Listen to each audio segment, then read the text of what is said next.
Thank you, guys. Thank you.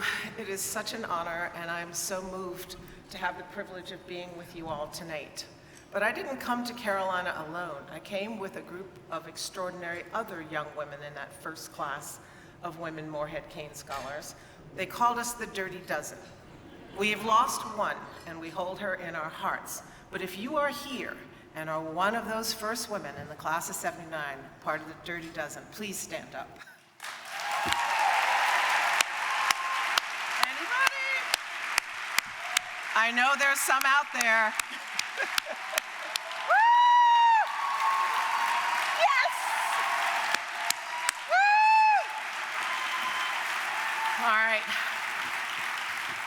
I live in LA now, but I came to Chapel Hill, North Carolina in August of 1975, having never lived in the South. And Carolina will always feel like home, even though I live in California now. What a weekend this has been. So many friends, old and new, gathered here in this special place we love called Carolina. And it is a special honor for me to share this particular season in this particular place with all of you who are in this room. I want to express my deep appreciation to the foundation, not the least for the outstanding education I received at this university, the trustees, Chris, and the Morehead-Cain team, and all of the current and alumni scholars who are gathered here this weekend, and those who could not be with us this weekend. This is a powerful community of vision, leadership, and service that expresses itself not only around the country, but around the globe. So many Morehead-Cain alums and current scholars are doing impactful work in so many areas, all towards building community, expanding opportunities for others, supporting philanthropy, and doing the work of building a more perfect union.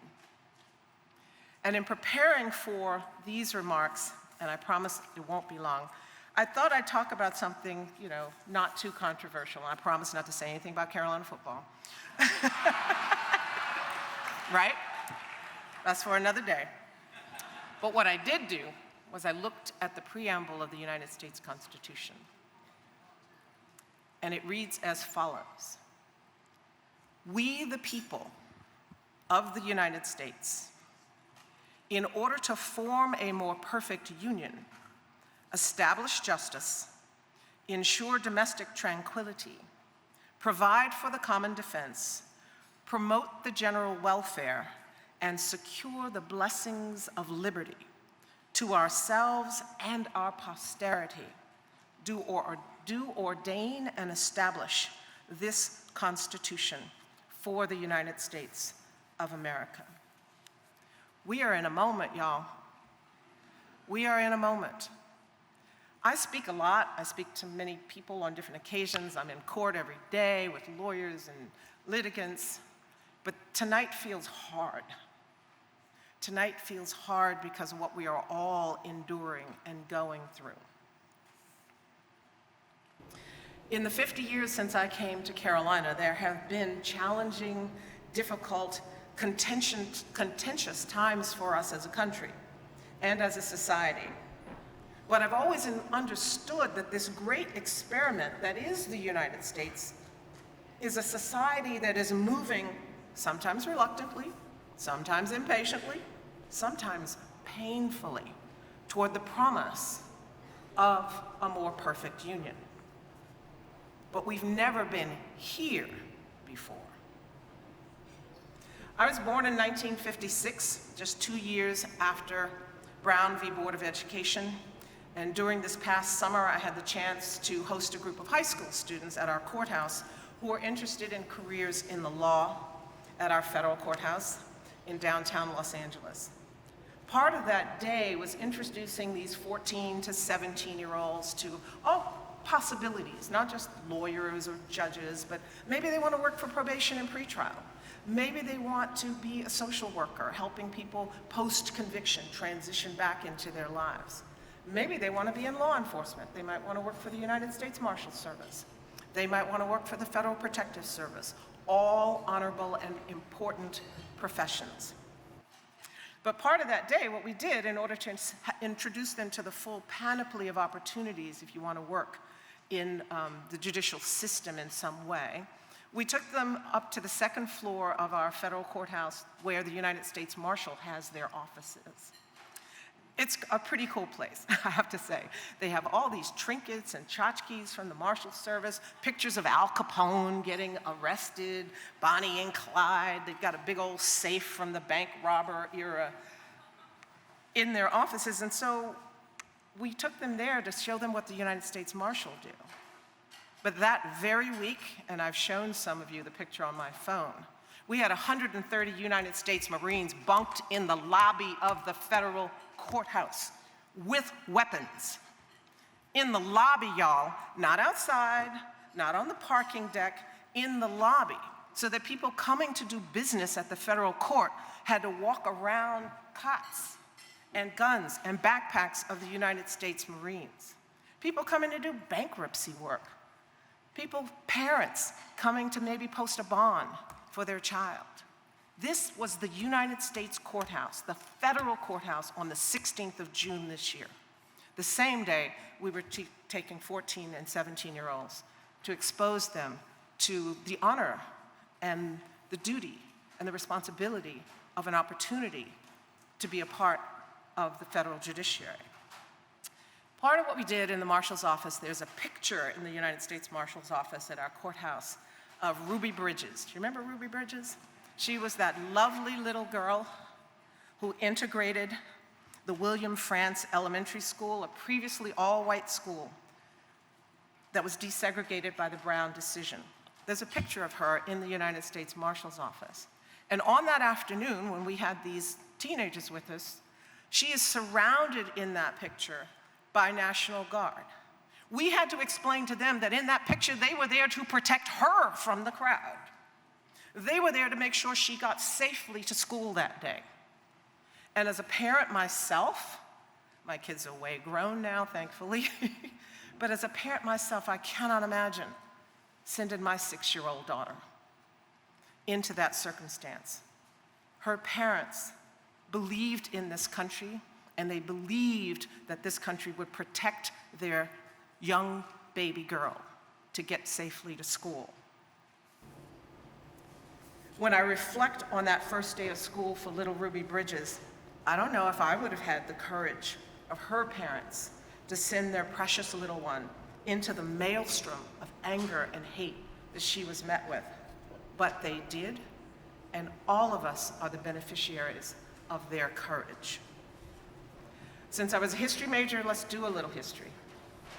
In 1957, 9 African-American students who would become known as the Little Rock Nine were escorted into Little Rock Central High School by the U.S. Army's 101st Airborne Division through a hateful crowd of white folks as they desegregated that high school for the first time. Fast forward, how history is serendipitous. My freshman roommate in Granville Towers East, freshman year at Carolina, was from Little Rock, Arkansas, and she had been the student body president of Little Rock High School, and she is, to this day, one of my dearest friends.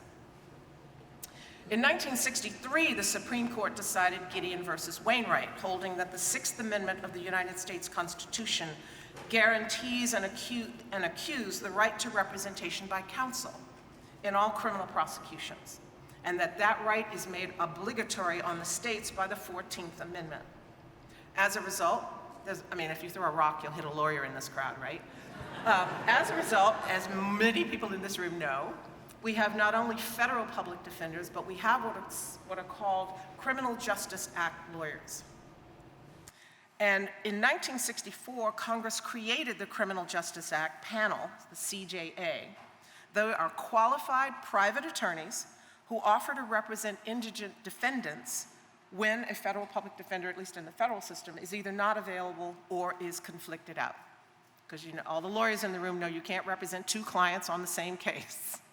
There may be a conflict of interest. Well, the CJA was enacted to establish a comprehensive system for appointing and compensating lawyers to represent defendants who are financially unable to retain counsel in criminal proceedings. The CJA authorized reimbursement of reasonable out-of-pocket expenses and payment of expert investigative services that are necessary for a defendant's adequate defense. It provides for some compensation for appointed CJA panel attorneys, but not at the same rates that they would receive in private practice, substantially less than what they would receive from privately retained counsel. Currently, the funds for CJA panel expired on July the 3rd, 2025. They didn't stop arresting people on July the 3rd, but they stopped paying. They have not been paid, and they're not getting paid during the shutdown either, y'all. They have not been paid since July the 3rd. Last Friday in my courthouse, we had 21 people on the afternoon criminal duty calendar who had been arrested for various federal allegations. We were seriously concerned whether we'd have enough lawyers to be able to represent them. Because the CJA panel provides funds for those lawyers, not just for the lawyer, it allows them to pay their paralegals, to pay their investigators, to pay their secretaries who help them prepare the papers that need to be filed in court. Trust me, criminal lawyering, for those in the room who don't do it, is a team sport. It is essential, and these folks are not getting paid. So we've had about 30% of the lawyers who are usually on our panel. You have to apply to be on the panel. You have to be screened and accepted. About 30% of the panel just can't do it anymore. They can't keep their own doors open by being available to indigent clients. We have lawyers. How many people here have been to Los Angeles? So you know the traffic in Los Angeles, right? We have lawyers coming from as far away as San Diego to help us with representation. And you know, if you've been to Southern California, from San Diego to LA could be a Southwest flight. It is, honestly, with the LA freeways, it's difficult. Several hours each way from San Diego to LA, and then they have to go back. And if they're appointed for as trial counsel, they have to come. The trial's in Los Angeles. By the way, San Diego's in a different district. San Diego is the Southern District of California. So you have to appear where the defendant is charged. In our court right now, we face difficult decisions when we have to decide if a defendant must spend a longer time in federal custody before making an initial appearance, because we don't have a lawyer available to represent them.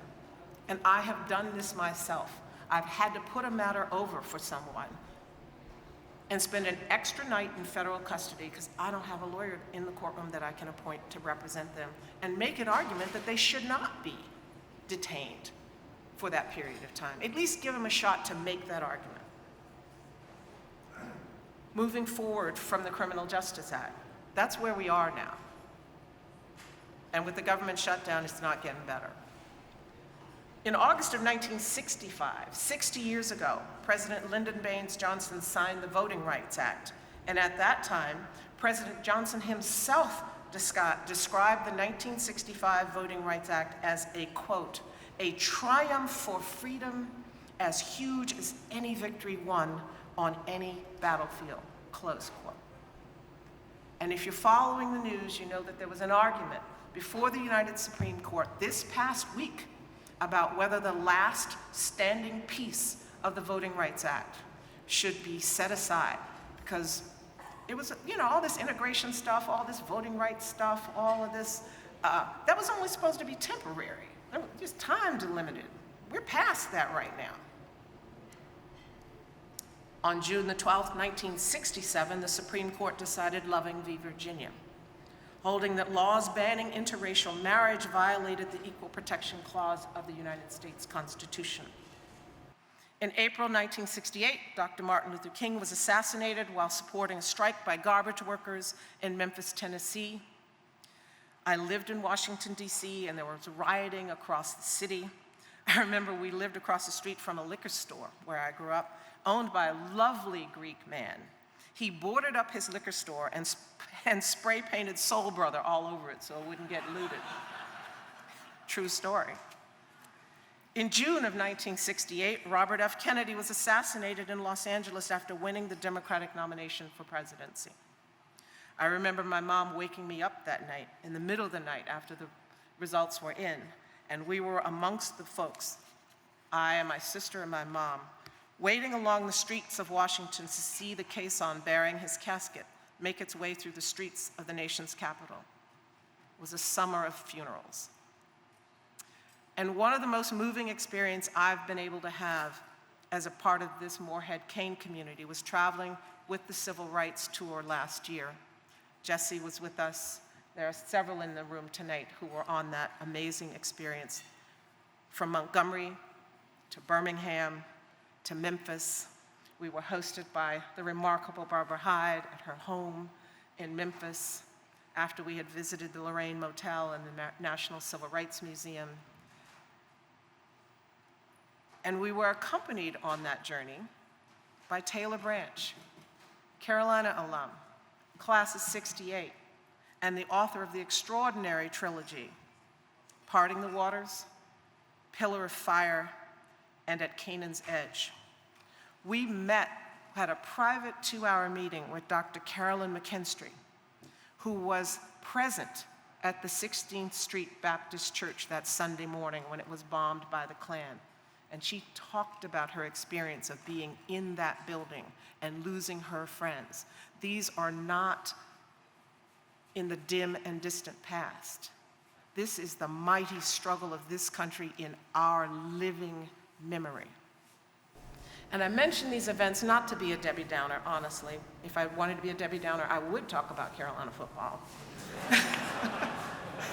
But to remind us of where we have been together as Americans, how difficult and dangerous and violent at times the efforts for social progress have been and still are. In the panel this afternoon on the rule of law, our judicial colleagues talked about the hundreds of threats against federal judges, their lives, their persons. When I drive out of our federal courthouse every evening, I look out the window because I need to know if the people who are out there photographing the judges' license plates are there that night. And then I decide to go out a different part of the building.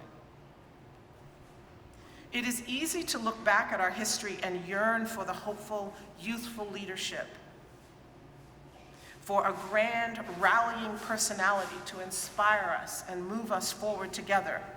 And right now, there appears to be no one really kind of on the horizon, right? Many will recall John Lewis, congressman from Georgia's 5th Congressional District who passed away just a few years ago.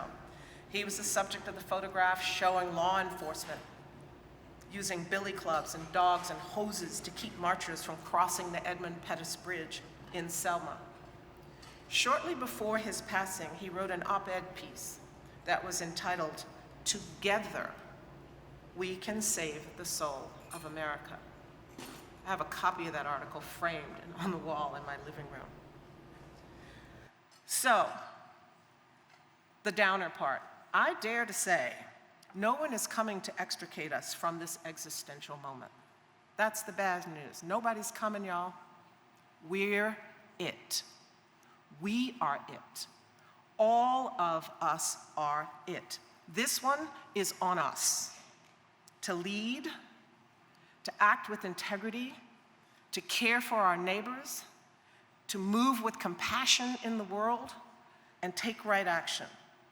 I think of the Tina Turner song, "We don't need another hero." We have to be our own heroes wherever we find ourselves, with acts of integrity, kindness, compassion, generosity, and faith. Yes, faith. Faith in the grand purpose that created this amazing experiment that is our country. We got work to do, y'all. Together. All of us together. Nobody's coming. This one is on us. We got next. And I say that to this community as a family of committed people, of passionate people, of talented people, of blessed people. One of my favorite quotes, because I'm a historian, is from Eleanor Roosevelt. And she said, "Courage is more exhilarating than fear, and in the end, it is easier. Let us meet this moment with courage." Thank you so much.